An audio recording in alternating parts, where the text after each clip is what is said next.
नमस्कार दोस्तों, मैं हूं यूपी राजधानी न्यूज़ से केशव गौतम।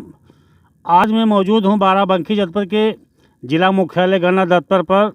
यहां पर बहुजन मुक्ति मोर्चा की बैठक लगी हुई है और इस बैठक का जो मुख्य उद्देश्य है तो इन लोगों को इन जो चरणबद्ध आंदोलन अनशन का है वो कार्यक्रम चल रहा है। आइए हम विस्तार से पूछते हैं इस कार्यक्रम के जो जिलाध्यक्ष हैं, जिलाध्यक्ष भारत मुक्ति मोर्चा के सुरेश चंद्र वर्मा जी।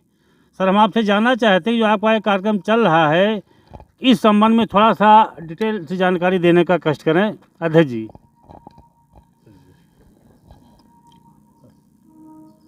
इस कार्यक्रम की जानकारी डिटेल से ये है कि 6 अक्टूबर को हम लोगों का संविधान के संबंध में से आर्टिकल 19 के तहत नागपुर में कार्यक्रम चल रहा था।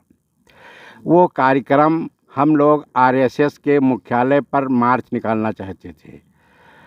फिर वहाँ की हाई कोर्ट ने कार्यक्रम पर रोक लगा दी।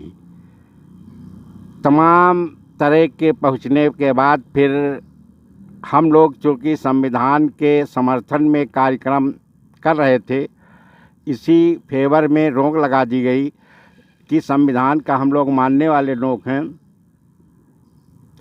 तो हम लोगों ने फिर निर्णय लिया कि इस संगठन के द्वारा वहीं से संगठन सुप्रीम कोर्ट चला गया। जब सुप्रीम कोर्ट का कोई निर्णय आएगा तो हम लोग दोबारा फिर मार्च अपना निकालेंगे। और यह जो कार्यक्रम घोषित किए गए हैं, जैसे 21 अक्टूबर और 25 अक्टूबर, फिर 31 अक्टूबर, फिर 6 नवंबर को, इनका मुख्य उद्देश्य है कि जो हमारे देश में आरएसएस नाम का संगठन है, यह एक आतंकवादी संगठन है और इसके तमाम प्रूफ हैं।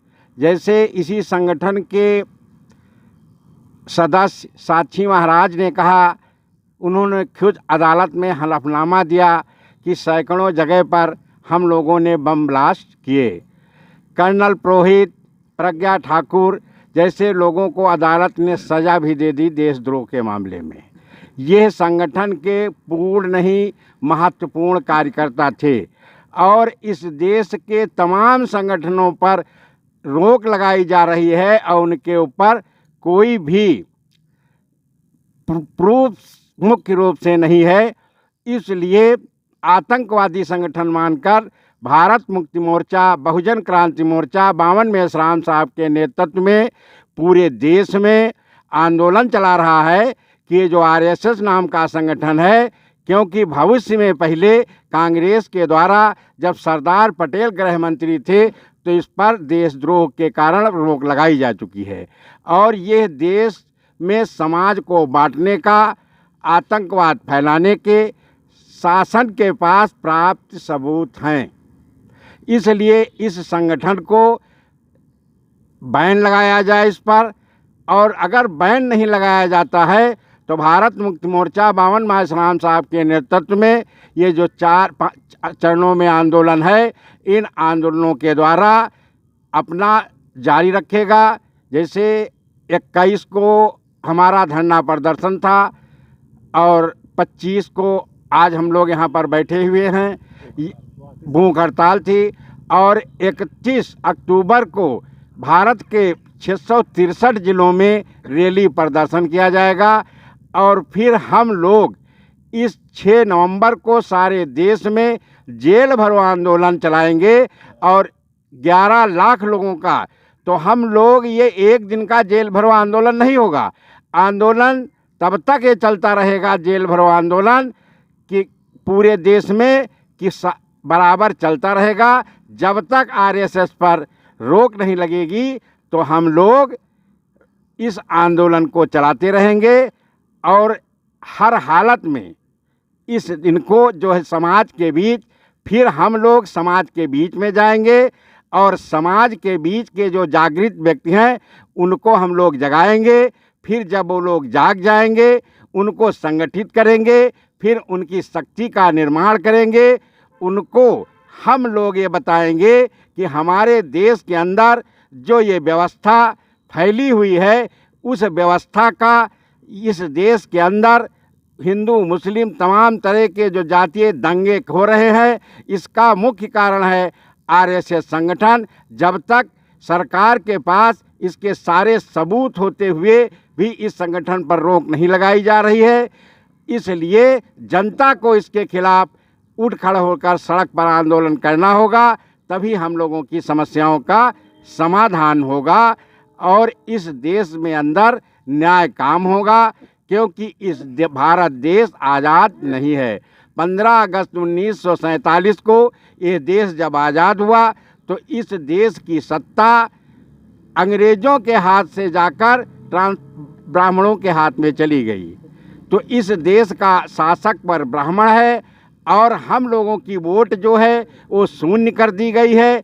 हम दुनियादारी नहीं जानते हैं, हम इलेक्ट्रॉनिक चीज़ें नहीं जानते हैं, हम वोट जो हमारी शून्य कर दी गई है। हमारी बैलेट पेपर से चुनाव कराया जाए, जिससे हम लोग जब शासक हमारे ऊपर वो अन्याय करेगा तो हमको अच्छा लगेगा, क्योंकि हमारी समझ में आएगा कि हम वोट से इसको बनाए हैं, दोबारा वो उसकी फिर ज़रूरत पड़ेगी, आएगा तो हम उसको ठीक कर देंगे। लेकिन हमको हमारी जो एक ही अधिकार हमारे पास था वोट का, वो भी अधिकार हमसे छीन लिया गया है। और इस देश में अंग्रेज 1931 में जाति आधारित जनगणना करते थे, वो जनगणना फिर से कायम की जाए। और इस देश में समाज नहीं है, जातियां हैं। फिर संविधान के अनुसार, संविधान में जैसे कहा गया है, जिसकी संख्या जितनी है उतनी उसकी संख्या के अनुपात से उसको हर संस्था में, हर जगह पर उसको मौका दिया जाए। और एक मैं सबसे महत्वपूर्ण बात कहना चाहता हूँ, इस देश में आप मीडिया वाले हैं, बुरा न माने तो मैं आगे कहूँ, मीडिया की बात यह है, इस देश की मीडिया बिल्कुल शासन सत्ता के हाथ में बिकी हुई है। वो पेपर जिनके इनके राष्ट्रीय पेपर निकलते हैं वो आप देखकर पढ़ लीजिएगा। जैसे धनतेरस के दिन बताया गया, इस देश के अंदर बाराबंकी ज़िले में अकेले 40 लाख का सोना बिका। 40 करोड़ का, लाख का नहीं, 40 करोड़ का सोना बिका। तो सोने की तो रसीद कटी होगी जिसके हाथ बिका होगा।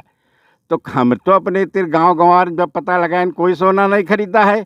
40 करोड़ का एक दिन में सोना खरीदा है। यह सोना इनके पास पैसा है, कहाँ से आ गया? देश की जनता एक तरफ भूखों मर रही है, कंगाली के बेखाल है। हम लोग गांव देहात में रहते हैं, भूखमरी अपने कगार पर है, लोग दवा के अभाव में मर रहे हैं।